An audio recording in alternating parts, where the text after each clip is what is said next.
Gracias por esperarnos, seguimos en Somos Ciudadanamente, nos acompaña Leonardo Carona, Sofi Boto. ¿Qué tal? ¿Cómo les va? Hola, ¿qué tal? ¿Qué tal? Frente Amplio por la Soberanía. Ya ahora, en la recta final, a disputar la Concejalía de Rosario. Así es. La verdad que primero los resultados fueron satisfactorios para nosotros. Estábamos constituyendo el Frente Amplio, nos constituyemos como tercera fuerza política y además una campaña con recursos limitados, entre dos instancias y dos bloques hegemónicos, que también con una nacionalización de la elección, una disputa muy fuerte, difícil, más de 50 listas en el Consejo. Sin embargo, tuvimos buenos resultados, vamos a seguir trabajando porque queremos estar en el Consejo, trabajar seriamente como lo venimos haciendo hasta ahora y también, con la presencia de Carlos del Frade, Claudia Balaguer y con Sofía acompañando la lista, con muchas expectativas y con muchas ganas de trabajar ya desde el primer día para estar como fuerza en el Consejo. Y seguramente cuando sean las generales los números serán otros. Fundamentalmente lo charlamos con Sofía mientras te esperábamos, la cantidad de voto en blanco, de voto anulado, sumado a que en Rosario apenas votó el 58% del padrón. Quiere decir, hay tranquilamente un 25-30% que puede llegar a sumarse y eso puede modificar, obviamente, los números de las PASO. Sí, ahí hay que contar, realmente creo que es esperado también de alguna forma la cantidad de gente que decidió votar en blanco o anular su voto. Particularmente nosotros en la categoría concejales es un número muy importante y también creo que nosotros desde el Frente Amplio lo que queremos es dar un mensaje a aquellas personas que quizás decidieron votar en blanco porque no sabían a qué lista apoyar o anularon su voto, el de poder ofrecernos esta alternativa política. Nosotros esperamos constituirnos como una tercera fuerza en la ciudad de Rosario y en la provincia de Santa Fe, como lo decía Leo. Acá obviamente con un Leo como nuestra figura principal, también con Carlos del Frade. Y también tenemos un escenario que claramente hay un corrimiento, ¿no?, hacia la derecha. Hay un escenario también electoral donde gran parte de la población decidió de algún modo cuestionar y castigar de alguna forma al gobierno provincial. Y nosotros entendemos también que ante esa coyuntura hay un espacio progresista que le faltaba esa representación, con ese corrimiento a la derecha, y por eso también constituimos este Frente Amplio por la Soberanía con 10 fuerzas políticas que nos proponemos también, por supuesto, ocupar ese espacio. Te tocó llevar adelante todo lo que fue la gestión durante la pandemia, conjuntamente con el sector provincial y el sector privado, ¿no? No es poco. Ahora te tocó caminar los barrios planteándote como candidato a concejal.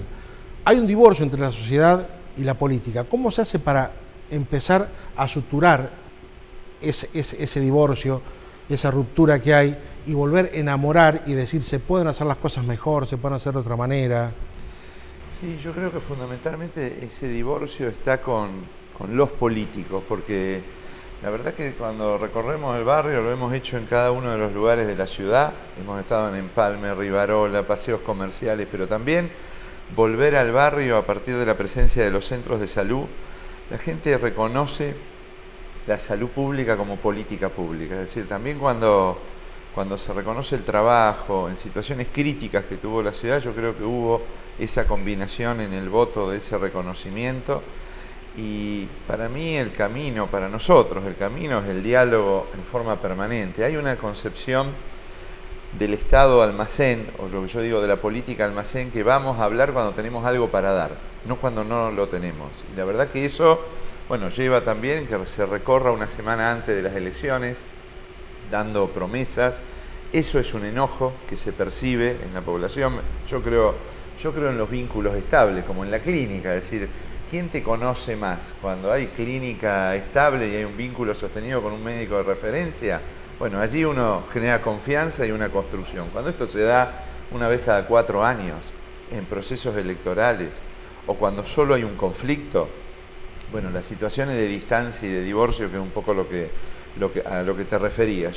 Nosotros creemos en la construcción permanente de vínculos, en este caso con las organizaciones sociales que más están tratando de zafar en esta situación de crisis. Hay un entramado social barrial que permite ante contexto de inflación y de aumento del dólar, una subsistencia, el reconocimiento de todos esos espacios. Y por otro lado, la construcción de los problemas con ellos, ¿no? Porque pensar el Consejo en este contexto no es pensar cuántas ordenanzas vamos a hacer, es construir a partir de los problemas y dar aportes para transformar la realidad, porque el número de ordenanzas no refleja eficacia en términos de trabajo democrático, ¿no? Ahora, hubo una derechización del voto, digo, en la provincia y en Rosario, un poco en broma, un poco en serio, hablábamos antes de arrancar con lo que estaba pasando en Jujuy, en cuanto a la represión. Uno ve candidatos como Bullrich que dice o es todo o es nada, y da como cierto temor, ¿no? Y uno ve los números y escucha a quien ganó las PASO en el Frente Unido, que es Puyaro, y sale a reivindicar a los policías del caso Franco Casco. Como que se fue corriendo hacia la derecha la sociedad.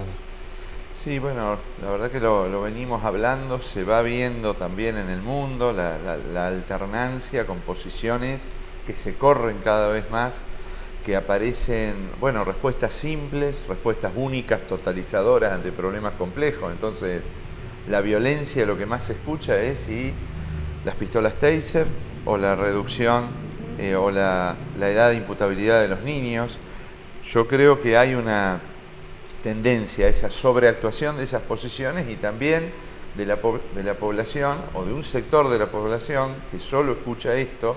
Bueno, por eso justamente la discusión y las conversaciones para analizar problemas complejos, porque la verdad que la violencia, hace unos días compartíamos con un criminólogo y nos decía, tratar de entender que un niño de 12 a 15 años porte un arma y quiera matar, no se soluciona solo con un policía caminante. Es decir, eso, evidentemente la situación es mucho más compleja, hay que estudiar, hay que conversar, hay que discutir, y esto a veces no tiene tanto espacio como tienen los eslogan, el sentido común que escuchábamos hace un tiempito atrás, o las respuestas únicas, es decir, el blanco-negro, como si los problemas sociales se pueden resolver desde una única causalidad y no desde miradas en conjunto. Creo que la sociedad va, bueno, evidentemente se va corriendo en esto, necesitamos discutir mucho más para justamente tener gobiernos más democráticos. Sí, y una responsabilidad, digo, ante eso de la dirigencia política, ¿no? De también qué propuestas construimos desde las dirigencias políticas. A 40 años de democracia, que ocurra esto, la verdad que es casi lamentable. Totalmente, ¿no? Eso, digo, esa derechización, digo, se refleja también en apostar quizás a espacios que pueden garantizar un piso de votos que permitan tener tantos legisladores, tal gobierno, tal otro. Nosotros entendemos que juntarse tiene que ver obviamente con cuestiones ideológicas, tiene que ver con compartir principios, valores, de cómo creemos y cómo creemos cuál es el valor, ¿no?, de la política. Y bueno, digo, por un lado hay una responsabilidad de la dirigencia política de qué respuesta también le damos a una sociedad que por supuesto está ante esta situación, ante una inflación que te come el salario todos los meses, que hace que puedas adquirir inclusive muchos menos alimentos o de menor calidad, y eso se ve mucho en los barrios populares de nuestra ciudad. Tenés una situación, por supuesto, de violencia que atraviesa y que a mí no me gusta mucho relatar la realidad que vivimos todos los días, porque obviamente la compartimos, no nos vemos como relatores, ¿no?, de esa realidad, pero bueno, es una cuestión que preocupa, ¿no? Digo, bueno, ¿cuál es la respuesta de la dirigencia política? Y nosotros ante eso proponemos justamente que esa construcción, que son problemas complejos, que no pueden solucionarse con respuestas simples ni plebiscitarias para juntar una cantidad de votos, sino que tiene que ver con la elaboración, con la generación de buenas políticas, con el diálogo, como bien decía Leo, y bueno, tenemos, creo, la tarea de seguir brindando ese mensaje para que podamos representar con el Frente Amplio por la Soberanía a las voces de esos rosarinos, rosarinas solidarios, que son empáticos con quien está al lado, ¿no? Ese sentir rosarino que creo que lo compartimos todos y todas. Bueno, tenemos también la tarea de poder representarlos en el Frente Amplio. ¿Se abandonaron los barrios, digo, en cuanto a la política social? A ver, yo creo que hay cuestiones que uno no las puede analizar solo en este último periodo, pero cuando uno ve que los clubes barriales, que los centros culturales, que todo ese entramado social que en la década de los 90 empezó a crecer cuando había pleno auge de políticas neoliberales, es decir, se construía el sistema de salud, los centros crecer. Hay un debilitamiento de esta situación en relación a, bueno, quizá no sé si retirada, pero sí la complejidad de la violencia hace que esas instituciones estén mucho más para adentro. Yo creo que se necesita mucho más fortalecer esa red social. Quedan las organizaciones sociales en muchos casos, a veces la escuela, el centro de salud, como instituciones que funcionan, digo instituciones que funcionan con un volumen que es necesario pensar hoy el funcionamiento. Ya no es posible intervenciones puntuales. Y nosotros decimos que la cuestión social y de violencia casi es una cuestión de catástrofe, de tragedia, como vivimos en la pandemia. A nadie se le ocurría en la pandemia, en la primera etapa, competir entre el Estado nacional, provincial y local. Había casi, hasta las fotos de la conferencia de prensa eran integradas, porque se necesitaba el máximo de integración. El problema es que la pandemia pasó y pensamos que, bueno, que la muerte de niños, que la vulneración de derechos, que la situación del 50% de pobreza y 20% de indigencia no son tragedia, porque allí se necesitaría potenciar mucho más lo público, pero no esporádicamente, sino como política integrada, mucho más masiva, donde la presencia simbólica en el barrio ya no es, bueno, vienen una semana y después se van, o viene el tren, o viene un camión sanitario. No. El Estado necesita otro volumen para afrontar la situación compleja que se vive. Digo, el caso de ustedes con el Frente Amplio apareciendo como tercera fuerza, y me parece que el caso de Monteverde en una interna del justicialismo ganándole al peronismo, son pequeños soplos que nos dicen que todavía hay esperanza.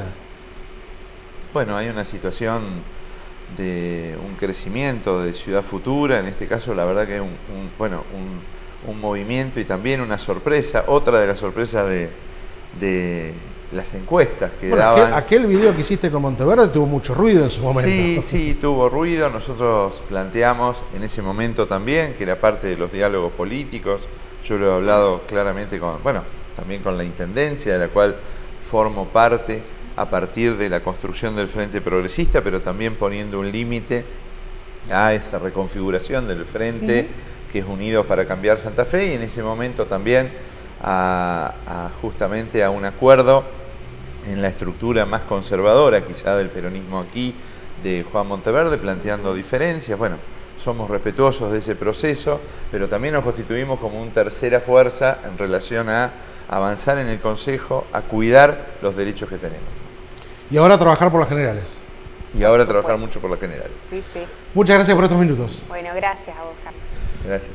Leonardo Corona, Sofía Boto, Frente Amplio por la Soberanía, candidatos a concejales de la ciudad de Rosario pasaron por Somos Ciudadanamente. Corte breve, no se vaya.